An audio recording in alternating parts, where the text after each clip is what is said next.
Single పద్మశాలైన అసెంబ్లీలో లేడు, ఒక శాఖలైన అసెంబ్లీలో లేడు, ఒక మంగళాయన అసెంబ్లీలో లేడు, ఒక కుమ్మరాయన అసెంబ్లీలో లేడు. మరి ఎవరుంటారట అసెంబ్లీలో?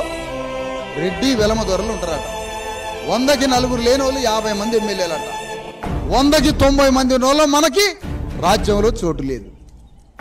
మన కన్నీళ్ళకి పరిష్కారం అసెంబ్లీ, పార్లమెంట్ అని చెప్పిండు అంబేద్కర్. మన కోసం సింహాసనం చెక్కిండు, ఆ సింహాసనం మీద కూర్చోమని చెప్పిండు.